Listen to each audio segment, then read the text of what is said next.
Hello students.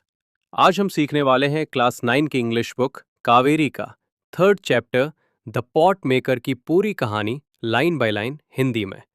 तो चलिए शुरू करते हैं। जब सेंटिला इतनी बड़ी हो गई कि वो अपनी माँ के साथ खेतों और जंगलों में जा सके, तभी से उसने अपनी माँ और दादी की तरह एक पॉटर बनने का सपना देखना शुरू कर दिया था।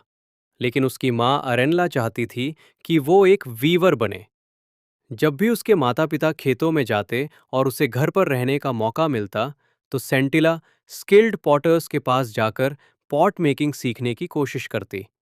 शुरुआत में तो वे लोग उसकी जिद देखकर मुस्कुराते थे, क्योंकि उन्हें लगता था कि ये उसका बचपन का शौक है जो जल्दी ही खत्म हो जाएगा।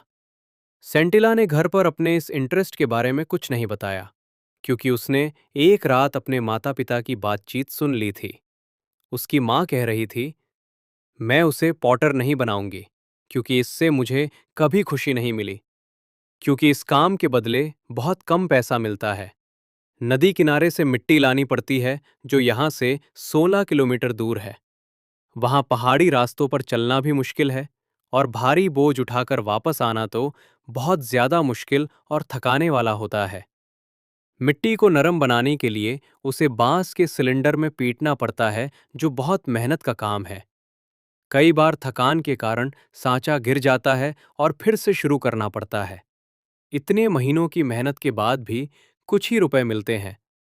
लेकिन अगर सेंटिला वीविंग सीखेगी तो वो ज्यादा पैसा कमा सकती है और परिवार के लिए कपड़े भी बना सकती है। लेकिन इसके बावजूद भी सेंटिला पॉटर्स के पास जाती रही। उसने देखा कि कैसे मिट्टी को पानी में मिलाकर नरम किया जाता है, कैसे वे अपने लेफ्ट हैंड से मिट्टी को पकड़ते हैं और राइट हैंड में पकड़े औजार से उसे आकार देते हैं। टप टप की आवाज उसके लिए संगीत जैसी थी। जब वो देखती थी कि कैसे एक बेआकार मिट्टी से सुंदर बर्तन बन जाता है। 2-3 दिन बाद बर्तनों को ठीक किया जाता था और फिर धूप में सुखाया जाता था।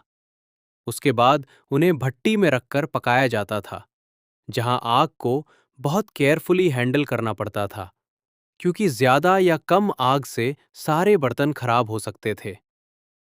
अरनला को अपनी बेटी की इस बात के बारे में पता चल गया था, लेकिन वो अनजान बनने का नाटक करती रही। धीरे धीरे गांव में इस बात की चर्चा होने लगी। लोग चिंतित थे कि अगर पॉटर अपनी कला सिखाना बंद कर देंगे, तो भविष्य में कोई पॉटर नहीं बचेगा।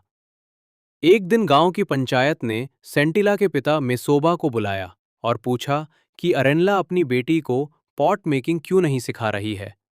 मेसोबा ने विनम्रता से कहा कि वे सिर्फ चाहते हैं कि सेंटिला पहले पूरी तरह स्वस्थ हो जाए। पंचायत ने उसे जाने दिया, लेकिन चेतावनी दी कि ये उनका कर्तव्य है कि वे अपनी परंपरागत कला अगली पीढ़ी को सिखाएं। अगले साल अरेनला अपनी बेटी सेंटिला को नदी किनारे ले गई और उसे मिट्टी निकालना, भिगोना और गूंथना सिखाया। सेंटिला ने ये ही जल्दी सीख लिया, लेकिन जब बर्तन बनाने की बारी आई तो वो ठीक से नहीं बना पाई। वो बार बार कोशिश करती रही, लेकिन असफल रही। उसकी माँ पहले तो चुपचाप देखती रही और फिर खुद एक सुंदर बर्तन बनाकर उसे दिखाया। ये सिलसिला लगभग 1 साल तक चलता रहा, लेकिन सेंटिला कुछ खास नहीं सीख पाई। अगले साल परंपरा के अनुसार सेंटिला को गर्ल्स हॉस्टल भेजा दिया गया, जहां ओनुला नाम की एक दयालु महिला रहती थी। उसने सेंटिला की परेशानी समझी और उसकी मदद करने का निश्चय किया। एक दिन उसने सेंटिला को अकेले बर्तन बनाने की कोशिश करते देखा और समझ गई कि वो बहुत परेशान है।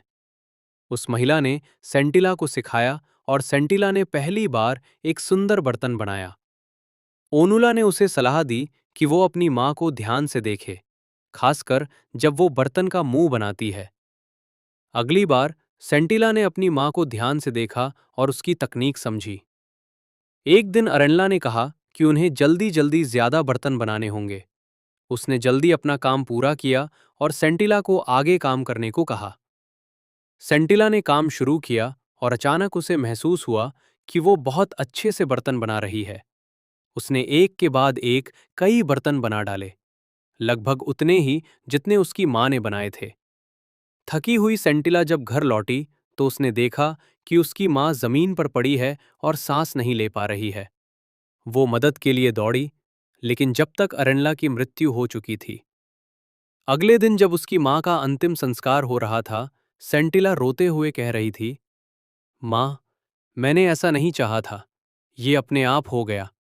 मुझे माफ कर दो। उसकी बात किसी को समझ नहीं आई, सिवाय ओनुला के। ओनुला जब काम के स्थान पर गई, तो उसने 2 लाइन में रखे मिट्टी के बर्तन देख दोनों बिल्कुल एक जैसे थे। वो समझ गई कि ये कोई साधारण घटना नहीं थी। वो वहां कुछ देर खड़ी रही, जैसे किसी चमत्कार को महसूस कर रही हो। उस दिन एक नई पॉटर का जन्म हुआ। तो ये थी पूरी कहानी द पॉट मेकर हिंदी में। इंग्लिश को इसी तरह इजी वे में समझने के लिए देखते रहिए Amit affection. Learn English with ease.